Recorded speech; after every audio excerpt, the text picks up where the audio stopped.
Hi everyone, I'm Raj Kumar, President and Editor-in-Chief of Devex.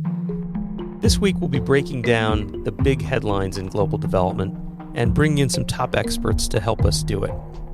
If you want to follow along with the stories we're talking about, check out Devex.com and subscribe to our daily newsletter, The Newswire.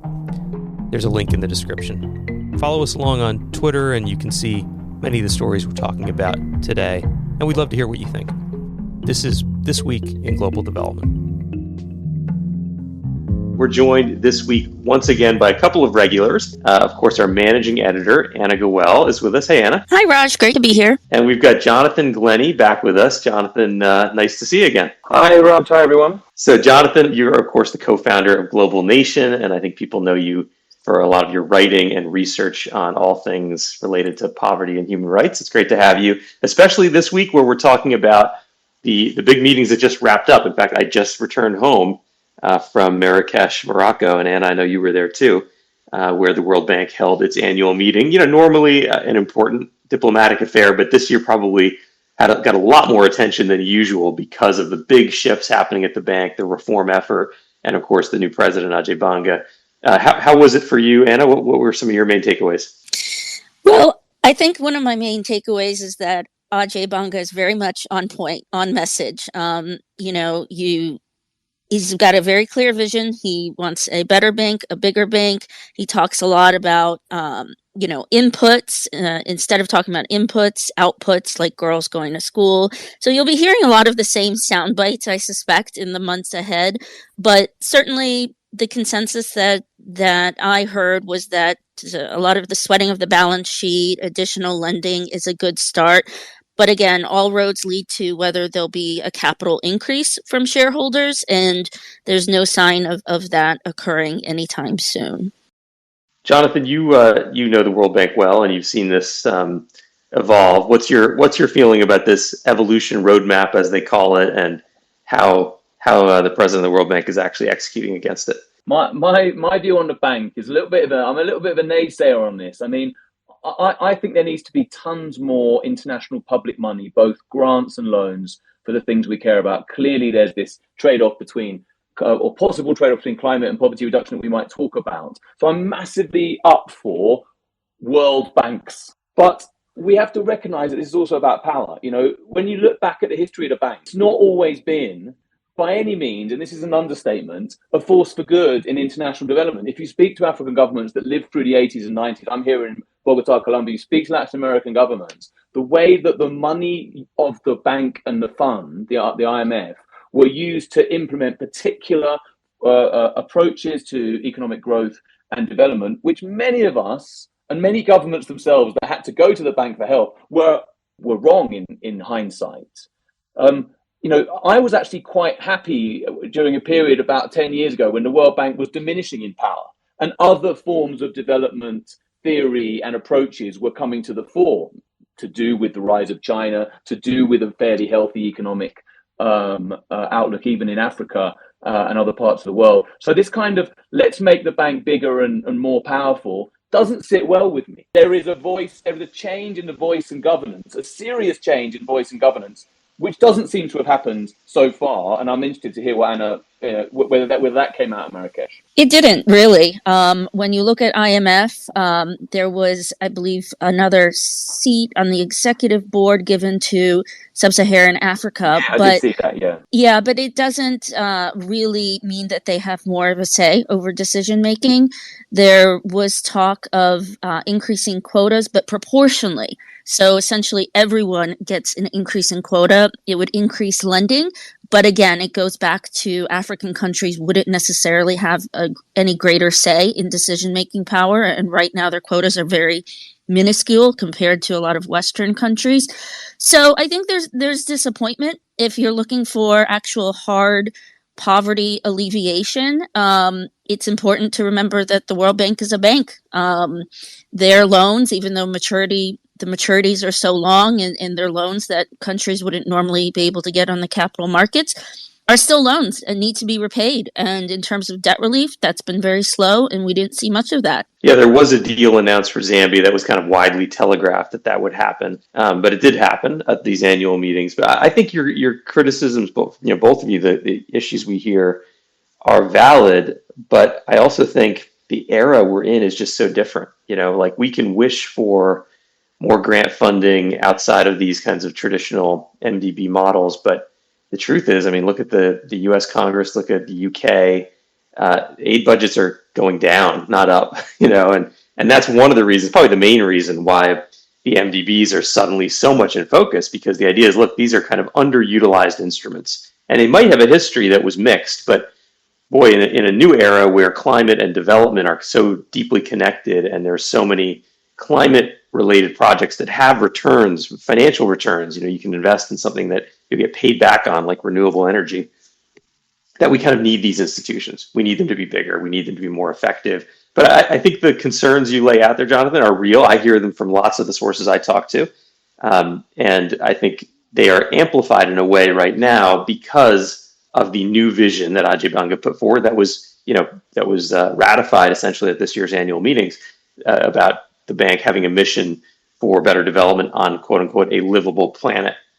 And the sense from some governments, especially low-income governments, is, well, hang on a second, does this mean those projects that might generate more returnable capital, things like, solar farms, are those going to go to middle-income countries and kind of sap the resources of the bank, and then us in the low-income countries that just have, more basic traditional poverty alleviation needs that will end up with fewer resources? So I think there's a real active debate, and the global South right now, in part due to the geopolitics happening, the war, Russia's war in Ukraine, and the rift with China, the global South definitely feels like they are being left out of the discussion in a way. And we've heard that from a lot of people, including Ajay Banga himself, that we need to pay attention to this.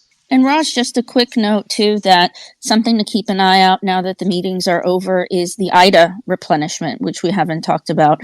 That, of course, is International Development Association. It's for mostly grants and concessional lending for the poorest of the poor countries. That's coming up for mid-review in December. And that you can't really sweat the balance sheet on. You can only do, even Ajay Banga has said, so much financial wizardry. It relies on capital coming in. And so far the signs haven't looked too promising, but it's something to keep an eye out when you're really talking about the poorest of the poor. Yeah, I think so much is going to depend on how the politics of all this, rolls out. Like, this is a presidential election year we're coming up on in the U.S. We're just about 1 year out from the 2024 election. We don't have a Speaker of the House in the U.S. In the U.K., you're likely to see a change in government, right, Jonathan? And we interviewed Rob Merrick, Devex's correspondent in London, interviewed the likely new head of FCDO's development agenda, who said, don't expect us to necessarily go back to 0.7% of gross national income as our budget target for development. So much, and you look across Germany, just cut their humanitarian budget. I was just in Germany yesterday. They cut their humanitarian budget by 40% for next year, and their development budget by 5%. Those numbers are still being finalized in their budget process, but these are pretty significant cuts. Norway and Sweden are both looking at significant cuts for next year. So much, I think, will depend on how the politics in major Western donors plays out as we get into the lead up to that IDA replenishment, Anna. Yeah, exactly. And we actually had a story from Rob on, once again, we've discussed this, a lot in terms of that. A lot of what counts as official development assistance, ODA, is one NGO group called it a lot of hot air. It was not just counting Ukrainians' domestic refugee costs, but also certain private capitalist aid, and it was a lot of iffy. And it really found that about 1/5 of EU aid is not really what we consider traditional ODA. So that also adds to the complications. Yeah, that's right, Jonathan. This is an issue you've been working on a long time, where you think about this idea of global public investment, right? Like, how do we reframe this whole space So I'd love to hear your thoughts on how this is evolving. That's right. I mean, on the ODA definitions, it's not, this has been a deal for a long time. Again, it's about power and voice. I mean, the people that define what ODA is, despite it being a kind of a UN 0.7% was a UN agreed target, but the people that defined what counts as the 0.7% are the OECD governments sat in Paris, and that's where you get these kind of anomalies where huge amounts of ODA is currently refugee costs. But the bigger picture is there's no serious analysis that says we can save our world in terms of climate and poverty reduction without huge amounts more international public money. There is a political analysis, and you're right, Raj, that the current context is really, really poor for that and could even get worse over the next year or two, which is just kind of desperate to even think about. But there's no analysis that says we can do it just with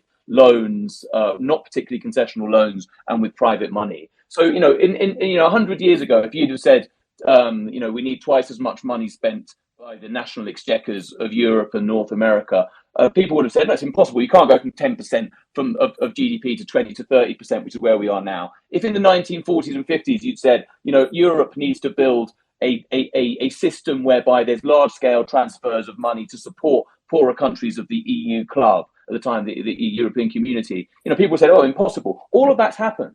So we need to actually continue to make the case that, and the politics is not great, but we need to make the case that there is no future for us without large amounts of international public money and much, much more grants. We can't deal with climate as well as poverty reduction without huge amounts of money. And there's no getting away from that.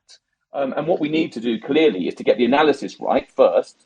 And secondly, to build these what are going to need to be large public campaigns, especially in the global north, but all over the world, to make that case. Yeah, that's a fantastic point. I think you're absolutely right. I mean, there's a certain math to this that you can't argue with when you look at the projections for what climate is going to do. And I do think it puts a lot of the advocacy world in the global development space in kind of a challenging position. You can see this even in Sophie Edwards, our reporter's piece about kind of the outcomes from the World Bank and IMF annual meetings, where a lot of the advocacy groups are telling her, look, this is nowhere near enough. We need, substantially more funding. We need a capital increase. We need the IDA replenishment. We need the bank to get bigger faster. We can't wait on this. But in a way, they're preaching to the choir because, those of us in this space, including somebody like President Banga, would love nothing more than to see, more funding going into this area.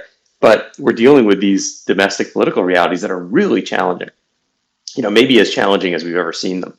And it's almost a bit of a vicious cycle where, the climate gets worse. That leads to more migration. The migration gets picked up on by right-wing populists as a reason to cut foreign assistance, going to other countries, as well as assistance for refugees inside their own borders. So we're in this something of a vicious cycle. And as you, I think, rightly say, Jonathan, we need a new way of thinking and talking about this. We need a new public conversation, not just a conversation within our space, but a conversation with the voting public and the tax-paying public in a lot of these countries, because this will come back to haunt us if we don't figure this out. There was a moment in time when the wealthy countries of Europe were persuaded that it was in their interests to put huge amounts of money on the table to help build first the south of Europe with large-scale grant funding, and then the east of Europe with large-scale grant funding, tens of billions a year. There was a time that the public were persuaded of that, or at least the politicians made it happen. And you're right, it feels like that case is just really hard to make at the moment. I think one of the fundamental differences is that the case we make for aid still relies on this idea that we're helping them over there. And therefore, when things get tough, charity restricted to home, and there isn't money for that. But the European case, and I'm sorry to go back to this, I'm a European and I know more about it, but it's true to some extent in Africa as well and other regions. The European case is made on self-interest. It was in Britain's interest, France's interest, Germany's interest, the richer countries of Europe to spend that money. So we have to make the case, and this is where the global public investment narrative comes in. We have to make the case that it's in our interest. I would love us all to be, saints and Gandhis, but we're not. We're motivated by self-interest. So we have to make the case that this extra spending that is needed is in our interest, and we're miles away from that at the moment. We're not winning on that. Yeah, and I think it is also, we have to acknowledge, more complicated than just more money. It's also how we spend it. And as we cover often at Devex, it gets complicated when you think about especially the political economy realities on the ground. and just the way we spend the funding. Of course, we've been covering a lot of localization as a theme, right? So can you actually get the money in the hands of people who should have the power and voice, to use your words, right, to actually direct where this funding goes, in part because it'll be much more effective. It will actually lead to better development.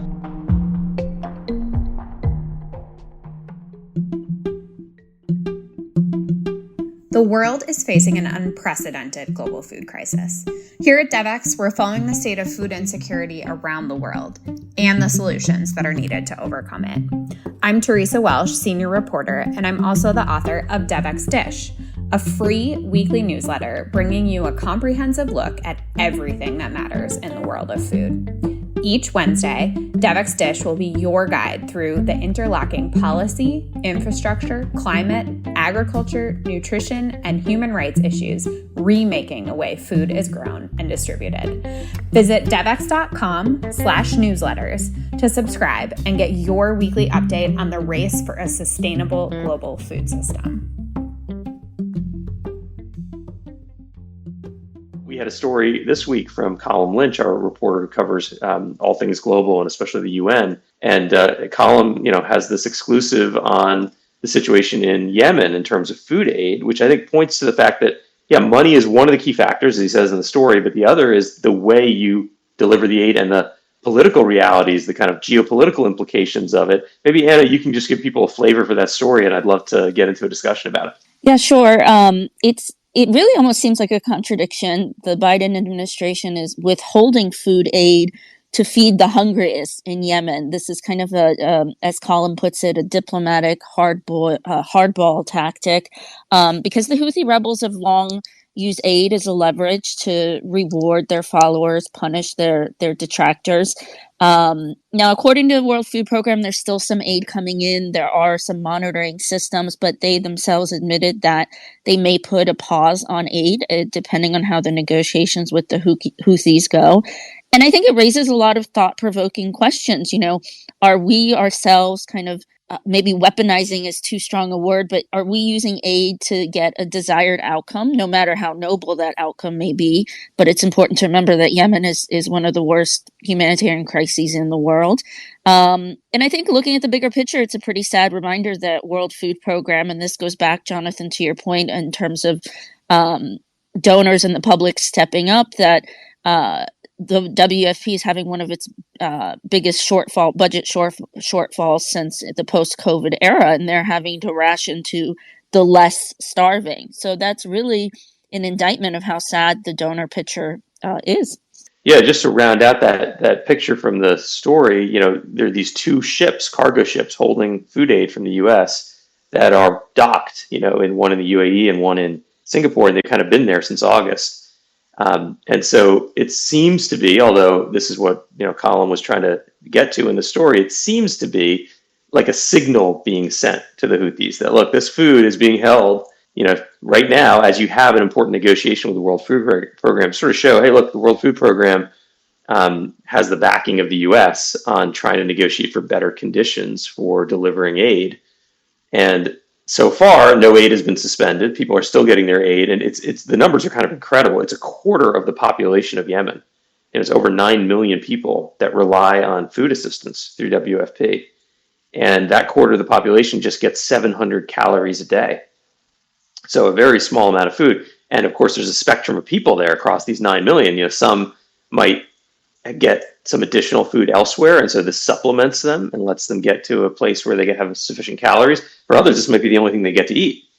And so the stakes are really, really high, and WFP is saying, given the funding pressures that we've been talking about today, they think it might be better to feed fewer people, so maybe reduce it from like 9.5 million to 6.6 million, but give them more calories. So try to identify the people most in need and give them a little more food than they're getting right now.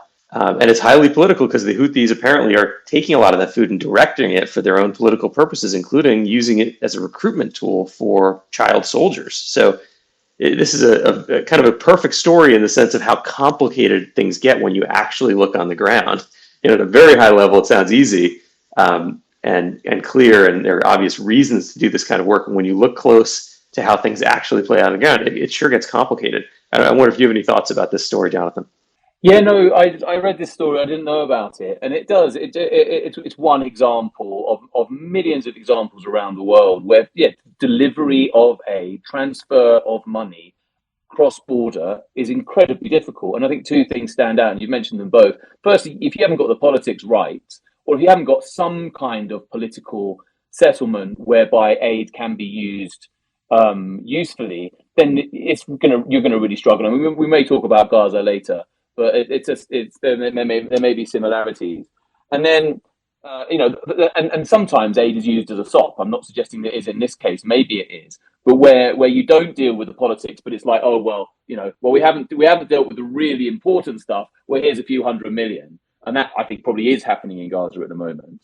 And then the other thing, as you mentioned, is effectiveness. We have to be able to make the case that not everywhere, and there will always be stories that hit the front of the Daily Mail, probably not the front of Devex, but maybe, but there will always be stories of poorly used aid that can be used by people that want to undermine the international public finance. But we have to make a convincing case that overall, despite percentages that get lost to ineffectiveness or corruption, overall the majority of this money is making a difference. And if we can't make that case, then yeah, we won't see the replenishments and the increases that we need to make. And it is difficult to spend public money. It's difficult even at the national level, let alone at the regional and global levels. So we also have to I think, and it's quite hard, but we have to educate somehow our public and our politicians to understand that it's difficult, and there will be stories that happen that demonstrate loss of aid money, but that doesn't undermine the overall push for more. I mean, there's a wrinkle to this story that's particularly challenging, and I think it points to the reality in a lot of places. So this was not the first time that the idea of stalling or pausing food aid was put on the table. It was actually paused in the past, a few years ago during the Trump administration. But in order to restore it, the Houthis agreed that the UN would roll out a biometric identification system so we could track, well, who's getting the food and is it really the people who ought to get it? And WFP has a whole system in place for calling people. They've got a hotline. It's really trying to track down the reality of people receiving the food aid they're supposed to get. Well, now they've had to stop that biometric program because they don't really trust that data getting in the hands of the Houthi government itself. So there's a more complicated story here. Like when we think about this at a very high level, we're talking about often, at Devex and on conversations like this, how there are new, more effective ways to deliver aid that include using biometric identification and, being much more tech and data driven and localized. And it just sounds great at a high level. But once you actually look at individual cases like this one, and in this case, you've got a big geopolitical angle because Iran is backing the Houthi rebels. We now have, you mentioned Gaza, the prospect of a wider war, hopefully not, but the prospect of one in the greater Middle East in which Iran might be involved and therefore the Houthis might be involved, right? So suddenly these relatively straightforward development and humanitarian questions start to look a lot more complicated when you get closer to the ground and when you consider the geopolitics. And I think that's why Anna's question about, even if we think there's a greater good here, the decisions are being made and the aid is being used in a political way, and therefore all the more important for pushes for things like the global public investment approach or basically multilateralism, whereby as much as possible, you can never get away from bilateralism, you can never get away from countries using their power, but as much as possible to allow such difficult decisions to be made by a group of countries, peers, a multilateral process, the UN process, so that to some extent at least, these decisions are being made in a fair and equitable way and not seen to be associated with particular political positions. Yeah, and very hard to get to that. I mean, look, the WFP is a multilateral institution. It is a UN institution, but most of its funding is, quote unquote, voluntary.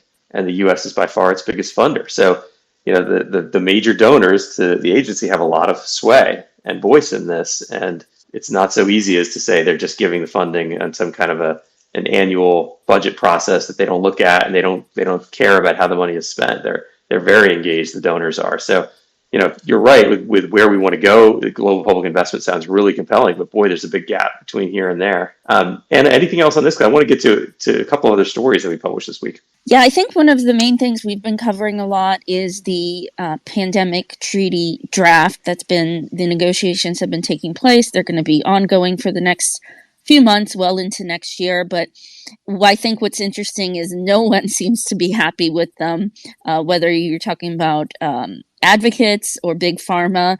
There's a lot of deep divisions, especially over intellectual property waivers, which isn't too surprising.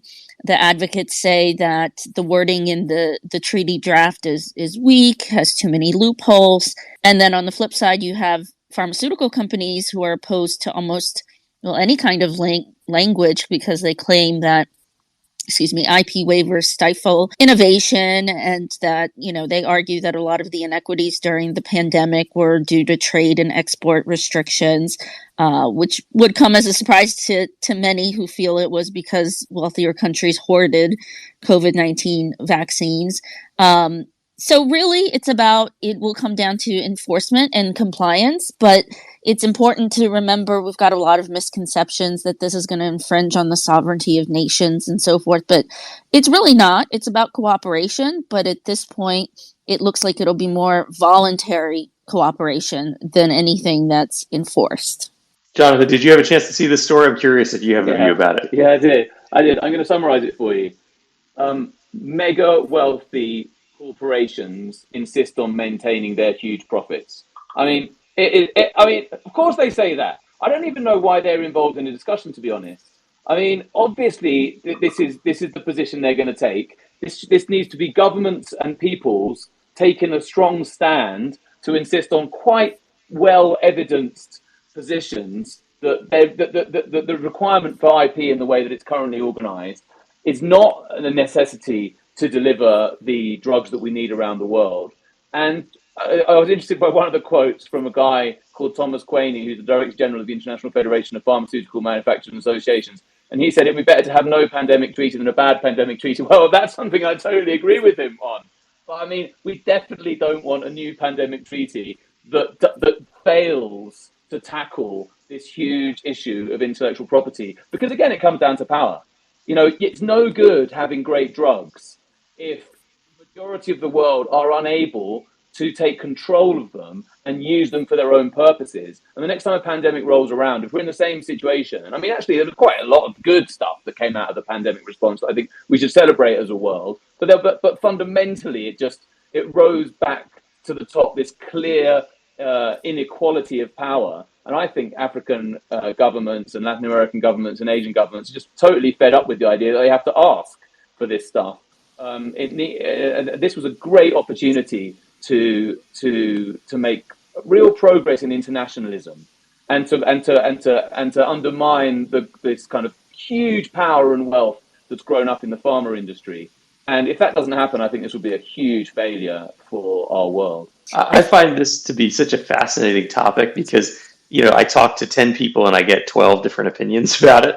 I mean, I remember Bill Gates during the pandemic got in some real hot water because he basically came out and said, the problem has nothing to do with IP transfer. And he got such a backlash for it that he eventually kind of moderated his statement on it. But lots of people I speak to, behind closed doors will say, yeah, this IP thing is more of a symbolic issue than a real one. And their argument is that in the end, what stops the development of drugs in other parts of the world tends to be things like manufacturing capabilities, skilled workforce, and not really so much whether they have the legal intellectual property right to do it, because you can even look at things like generics and how even they are not developed. Even very generic medicines that have been off patent forever, there's no IP issue, and they're not being developed in lots of places around the world. So it's more of an industrial problem, a commercial problem, than it is an IP problem. But again, I hear leaders on both sides give me very impassioned views that are completely opposite on this. And I find it a really fascinating question to what degree this is truly the real issue, or is it kind of a symbol for the much broader inequality that we see in the way the health and drug industry is actually organized. Anna, you wanted to jump in. Yeah, no, I think, Jonathan, this would certainly bolster your case. We also had a story about how 20 of the world's largest, I believe it was 20 largest pharmaceutical companies, made the same number, almost the same number of payouts to their executives and shareholders as they did invest in research and development. So you have a lot of NGOs using those figures to say, listen, there's plenty of profit to go around. And because of that, certainly you can waive some of these IP, you can have IP waivers and not jeopardize innovation. But as Raj said, it is a very nuanced issue, and there is the case to be made that in order to embark on R&D early on, that pharmaceutical companies aren't necessarily guaranteed profits when they do this. But it certainly didn't help optics, that revelation at the World Health Summit in Berlin. Yeah, I had one source talk to me recently saying that, of course we need to get to a point where there is at least regional production of things like vaccines, right? So the next time we have a pandemic, we're not left in the situation where Africa was waiting on Indian vaccines that didn't come because India got hit by the Delta wave. So we need these at least regional. It's not going to be in every country, but it can't just be, controlled by a few countries around the world. But on the other hand, the source says to me, but we haven't even gotten down to the basics, things like masks or other personal protective equipment. We talked about that during the pandemic. It's still not being manufactured regionally and all over the world in a way that is resilient in case we get the next pandemic. And again, according to this person who's pretty knowledgeable of the space, they were saying, if we get hit with another pandemic now, we'll have the same issue we had with PPE this time that we had last time, which is kind of shocking given how much simpler those things are to produce than, let's say, vaccines or other drugs. Well, I think we may have just about wrapped up on time here, and I was giving you a second to see if you wanted to jump in on anything I just said. Any other final thoughts from you, Jonathan? Well, I mean, I just think a quick thought on the Gaza situation, which is obviously in all of our minds at the moment. And just this, I've been writing about aid for a long time, and for a long time in Israel and the occupied Palestinian territories, aid has been used as an excuse not to deal with stuff. I'm a big fan of international public money and the need for it, but I'm also aware that it can be used as an excuse not to deal with the politics. It's been that for a long time now in that region, and it seems to be that way again, where instead of calling for a ceasefire, which is so obviously the right call at this moment, the US has vetoed that call at the UN and instead is offering money as the bombardment continues, which is, I think, I'm afraid to use this word, really quite grotesque and a misuse of the great thing that is international aid. So I think it's important just to put that down. Well, to Jonathan's point, the USA did just offer $100 million, but if you think about the fact that the main crossing, the Rafah crossing, has yet to be opened, it's just promises of cash at the moment because there is no aid coming in. Yeah, that's right. And I think that's partly what President Biden is there trying to negotiate. And I guess Rishi Sunak is on his way too. It is a horrific situation. I mean, it is. And at the end of the day, it's children, it's, young people and innocent people who are caught on both sides of this. We have a story from our own David Ainsworth that's worth checking out if you want to know more about what aid organizations are trying to do in Gaza right now, called What's Next for Aid Organizations in Gaza, that really kind of lays out who are the players, where is the funding coming from. And obviously, it's a story we will stay on top of here at Devex and continue to report on. I want to thank Jonathan Glennie, my colleague Anna Goel, and all of you for joining This Week in Global Development, and we will talk to you next week. Thanks, Raj. Thanks, Jonathan. Thanks, Raj and Anna. Thank you. This has been This Week in Global Development. If you enjoyed this episode, don't forget to subscribe using the link in the description. To get even more coverage and analysis on the most pressing development issues of the day, become a Devex Pro member by going to devex.com/membership and signing up. Thank you for listening, and see you next week.